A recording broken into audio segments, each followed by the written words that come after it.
है। सत्यभामा कौन थी और क्यों हुआ था श्री कृष्ण से सत्यभामा का विवाह? सत्यभामा श्री कृष्ण की 8 प्रमुख पत्नियों रुक्मणी, भद्रा, जाम्बवंती, कालिंदी, मित्रबिंदा, लक्ष्मणा, सत्या में से एक हैं, जबकि कृष्ण की 3 महारानियों में प्रमुख थी। सत्यभामा अवंतिका, जिसे वर्तमान में उज्जैन कहा जाता है, उज्जैन के राजा सत्राजित की पुत्री थी। श्री कृष्ण और सत्यभामा के 10 पुत्र थे। श्री भानु, सुभानु, भानु, बृहद्भानु, स्वरभानु, प्रभानु, चंद्रभानु, भानुमान, अतिभानु और प्रतिभानु। श्री कृष्ण सत्यभामा का विवाह कैसे हुआ? सत्यभामा के पिता सत्राजित के पास एक चमत्कारिक मणि हुआ करती थी, जिसके बारे में कहा जाता था कि वह स्वर्ण उत्पन्न करती है। एक बार सत्राजित का प्रसेन नामक भाई उस मणि को धारण कर शिकार के लिए निकल जाता है। जब काफी देर होने पर वह शिकार से वापस नहीं लौटा तो सत्राजित को लगा कि श्री कृष्ण ने उसके भाई को मरकर वह मणि चुरा ली है। राज्य में श्री कृष्ण को लेकर ऐसी ही बातें होने लगी। जब श्री कृष्ण को यह पता चला कि लोग उन्हें चोर समझ रहे हैं, तो वे स्वयं प्रसेन को खोजने के लिए जंगल की ओर निकले। जब श्री कृष्ण जंगल में पहुंचे तो वे देखते हैं कि प्रसेन और उनका अश्व वहां मृत पड़े हैं और वह मणि जिसे प्रसेन ने धारण किया हुआ था वह एक रीछ के पास है। वह रीछ राम भक्त जामवंत थे। अब जामवंत और कृष्ण के बीच भयंकर युद्ध होने लगा और देखते ही देखते जामवंत पराजित होने की अवस्था में आ चुके थे। इसके लिए उन्होंने अपने प्रभु श्री राम का स्मरण किया। स्मरण करते ही श्री कृष्ण ने राम का रूप ले लिया। जामवंत ने जैसे ही श्री कृष्ण को राम अवतार में देखा, वे अपने अश्रुओं को रोक नहीं पाए। क्षमा मांगते हुए उन्होंने उस मणि के साथ ही अपनी पुत्री जामवंती को भी श्री कृष्ण को सौंप दिया। अब श्री कृष्ण उस मणि को लेकर राजा सत्राजित में पहुंचते हैं और उन्हें यह लौटा देते हैं। उस समय सत्राजित को अपनी सोच पर बहुत ग्लानि हुई कि उन्होंने श्री कृष्ण को एक हत्यारा और चोर समझ लिया। इस पर सत्राजित ने श्री कृष्ण के सामने क्षमा मांगी और अपनी गलती को दूर करने के लिए अपनी पुत्री सत्यभामा को श्री कृष्ण को सौंप दिया। इस तरह एक गलती ने श्री कृष्ण और सत्यभामा विवाह करवाया। अब सत्यभामा के अहंकार से जुड़ी कहानी कुछ इस प्रकार है कि एक बार की बात है, श्री कृष्ण द्वारिका नगरी में अपनी पत्नी सत्यभामा के साथ सिंहासन पर विराजमान थे। दोनों के निकट ही गरुड़ और सुदर्शन चक्र भी मौजूद थे, जिनमें अत्यधिक तेज दिखाई पड़ रहा था। पास में बैठी सत्यभामा ने श्री कृष्ण से बातों बातों में सवाल किया कि हे प्रभु, जब आपने त्रेतायुग में राम अवतार लिया था तब आपकी पत्नी सीता थीं।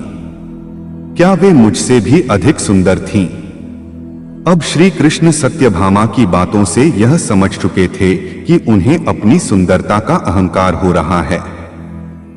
फिर पास में बैठे गरुड़ बोले, हे प्रभु, क्या कोई मुझसे भी अधिक तीव्र उड़ सकता है? इस पर सुदर्शन चक्र कैसे चुप रहता? वह भी बोला कि प्रभु, मैंने तो आपको कितने ही युद्धों में विजय प्राप्त करवाई है। क्या भला कोई इस संसार में मुझसे अधिक शक्तिशाली है? श्री कृष्ण तो स्वयं ही ईश्वर थे। उन्हें यह समझ पाने में तनिक भी देर न लगी कि इन तीनों को खुद पर अहंकार हो गया है। अतः अब कृष्ण को तीनों का अहंकार तोड़ना था। श्री कृष्ण ने गरुड़ से कहा कि तुम हनुमान के पास जाओ और उनसे कहना कि उनके प्रभु श्री राम और माता सीता तुम्हारी प्रतीक्षा में उनकी राह ताक रहे हैं। इसके बाद श्री कृष्ण ने सत्यभामा को माता सीता के रूप में तैयार रहने को कहा और स्वयं उन्होंने राम का अवतार ले लिया। श्री कृष्ण ने सुदर्शन चक्र से मुख्य द्वार पर पहरा देने को कहा कि मेरी आज्ञा के बिना कोई महल में प्रवेश न कर पाए। गरुड़ ने जाकर हनुमान जी को संदेशा पहुंचाया और अपने साथ चलने को कहा, पर हनुमान जी ने कहा कि तुम आगे चलो, मैं वहां पहुंचता हूं। गरुड़ उस समय सोच रहा था कि ये वृद्ध वानर न जाने कब तक वहां पहुंचेगा। पर जब गरुड़ द्वारका में पहुंचा तो वह देखता है कि हनुमान जी तो उनसे पहले ही द्वारका पहुंचकर वहां प्रभु श्री राम के चरणों में बैठे हैं। इस पर गरुड़ को बहुत लज्जा महसूस हुई। हनुमान से श्री राम ने पूछा कि तुम महल में प्रवेश कैसे कर पाए? क्या मुख्य द्वार पर तुम्हें किसी ने अंदर आने से रोका नहीं? इस पर हनुमान जी अपने मुंह से सुदर्शन चक्र को निकालकर कहते हैं कि मुझे अंदर आते समय सुदर्शन चक्र ने रोका था, परंतु मैंने इसे अपने मुख पर रख लिया। मुझे इसके लिए क्षमा करें। इस समय तक गरुड़ को अपनी तीव्र उड़ान का अहम और सुदर्शन चक्र को अपनी शक्ति का अहम समाप्त हो चुका था। हनुमान जी ने आगे कहा कि हे प्रभु, अपने साथ माता सीता की जगह सिंहासन पर एक दासी क्यों विराजमान है? हनुमान के मुख से इस तरह के वचन सुन श्री कृष्ण की रानी सत्यभामा का घमंड जैसे चूर चूर हो गया।